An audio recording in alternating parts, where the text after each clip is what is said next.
Welcome to My Irish Radio Music and Culture News, your connection to everything happening in the world of Irish music and culture. I'm Jamie Flanagan. Each episode will share the latest news from Ireland's vibrant music scene, from traditional and folk to rebel ballads, pub tunes, Celtic rock, and today's top Irish pop. We'll also bring you updates on festivals, cultural events, and people keeping Irish heritage alive around the world. And remember, My Irish Radio is more than just a station. It's your community, your soundtrack, your voice.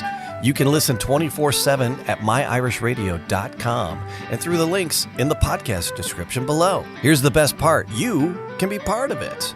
Host your very own show on My Irish Radio. Choose your playlist, share your stories, make My Irish Radio your Irish Radio. Let's get into what's happening this week in Irish music and culture.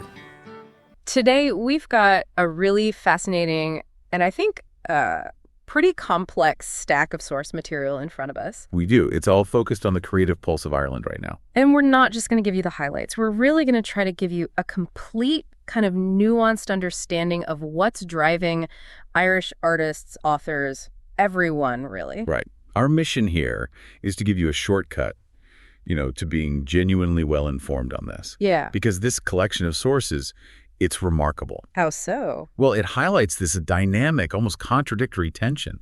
You've got this collision between preserving traditional culture, achieving massive commercial success, and then weaving in some really deep political commentary. That's why this is so much more than just a news roundup. We're looking at a whole system where, high-profile lawsuits are happening at the same time as ancient martial arts revivals. And streaming kings coexist with these literary statements that can impact global publishing. So if you need to understand this whole ecosystem of artistic controversy, commercial growth, and cultural identity in Ireland today, you are definitely in the right place. Okay, let's get into it. Okay, let's unpack this. Okay.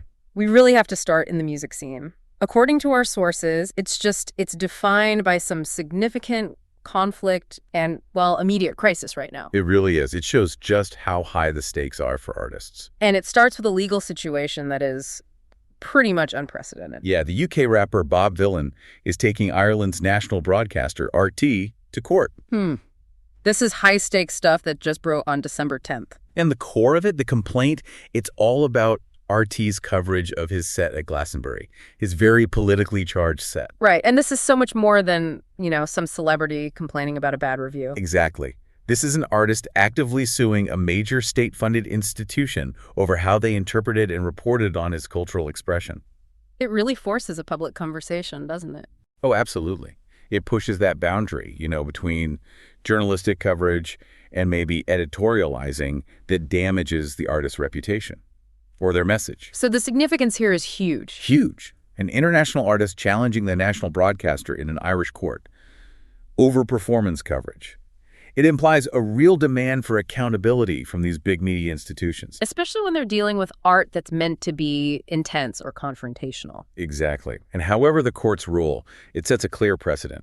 It's an expensive way to define the relationship between art and the media, that's for sure. And while that legal battle is going on at the top, there's another fight for survival happening at the grassroots level. The sources are detailing a really serious crisis around the cooler in Dublin. Yeah, the alarm bells are ringing all over the place for this one. Because the cooler isn't just some bar. It's identified as a vital piece of the infrastructure for Irish jazz and improvised music. And when those key spaces vanish, the whole genre just struggles for air. But wait, help me understand this. Why does one small, pretty niche venue closing prompt national alarm? I mean, isn't Dublin scene vibrant enough to just absorb that? Well, that's the key question, isn't it? No. Genres like jazz and improvised music, they need specific environments. Spaces where the rent is maybe low enough or the programming is flexible enough to allow for risk-taking. Right. Not just big commercial venues focused on chart acts. If that's all that's left, the experimental scene just starves. The survival of just a few places like this is what the whole community's development hinges on. It's such a powerful contrast. You've got these major lawsuits at one end and a battle for basic survival at the other. But it's not all conflict. Amidst this, we're also seeing some incredible success for genuine counterculture. Do you mean Hártan? The Irish language pagan trio, Hártan. Yeah, there's such a fascinating success story because they show you don't have to dilute who you are to get recognition. And they just got a big one? A huge one. They were just named BBC introducing NI Artist of the Year. That's not just some local award. That's major. And it's what's being celebrated that's so significant, right? Their sound is this fusion of ancient pagan themes, the Irish language, and very modern, politically conscious production. It just proves that being distinct, being authentic, that's a powerful commercial asset right now. It's success that comes from going completely against the grain. So moving from all that controversy and the fight for survival, let's shift to the major commercial triumphs. And this is where the Irish music scene is proving it's an absolute powerhouse on the global stage. The recent Spotify Wrapped data just confirms it. I mean, you always expect the global heavy hitters in there, but the real story is how local talent is dominating. Totally. Kingfisher's track Killie was the most streamed song in Ireland. And Amble's album Reverie took the top album spot. That local success is so critical. It shows a passionate, robust domestic audience that's supporting its own acts at a scale that can challenge massive international artists. But the story doesn't end there, does it? Not at all. If you look at the Irish artists with massive streaming numbers overall, the genre breadth is just astonishing. You've got Kneecap, Fontaines D.C., CMAT, and Hozier all in there. It's that radical diversity that defines the Irish export market now, isn't it? You have politically charged Irish language rap, Gritty post-punk, unique country pop and anthemic folk pop all thriving at the same time. It's not one sound, it's just a confident cultural output across the board. and that breadth lets the export market cover every corner of the globe. The domestic interest fuels Kingfisher and Amble, but it's the international dominance of an act like Hozier and the emerging global reach of Kneecap that really solidifies Ireland's position. And speaking of Kneecap, they're set to be a genuine summer blockbuster. It really underscores how a political edge is now mainstream commercial appeal. I mean, them being announced as the first headliners for Altogether Now 2026, Yeah. that is a statement. A huge cultural statement disguised as a major festival booking, especially given their reputation and their insistence on rapping in Irish. It solidifies their status. They're now sharing headline space with global juggernauts like Zach Bryan, Michael Bublé, Guns N' Roses, and Deftones, all confirmed for Irish dates. So the festival landscape is diverse, thriving, and clearly willing to put artists who challenge the status quo, like Kneecap, on the same marquee as legacy rock acts. Exactly. And beyond the blockbusters, we had important releases too. Dove Ellis dropped her debut album Blizzard, and we saw Gerwolf's new songs from the Freeman Gaeltacht collection. Which kind of anchors that contemporary sound right back to traditional Irish roots. That juxtaposition is always there. And, well, we can't talk about music news without bringing up the elephant in the European room. Eurovision. Eurovision. The sources are noting there's a lot of buzz about Ireland's potential for a big future in the contest. But once again, the political element just comes right in. There are reports detailing a very controversial call to boycott the 2026 contest if Israel participates. And that's not just a political stance. It directly impacts a huge cultural event that Ireland has historically dominated. It just shows that for so many artists and cultural figures now, the cultural stage has become the political platform. Right. The debate isn't about sending a good song anymore. It's about whether the platform itself is ethically sound. A dynamic we are seeing again and again. And that political thread, it carries us perfectly into our next segment. We're looking at broader culture now, literature, heritage, and these ongoing debates. You're listening to My Irish Music and Culture News, brought to you by My Irish Radio, streaming the best in Irish and Celtic music all day, every day. From classic jigs and reels to the latest Irish rock and pub favorites, we celebrate the sound of Ireland worldwide. Want to be more than a listener? Be a host. Share your love for the Irish music by hosting your own show on My Irish Radio. It's easy to get started. Just send us an email, myirishradio@gmail.com. Don't forget, you can listen 24/7 at myirishradio.com. Make My Irish Radio your Irish Radio. And that political thread, it carries us perfectly into our next segment. We're looking at broader culture now, literature, heritage, and these ongoing debates.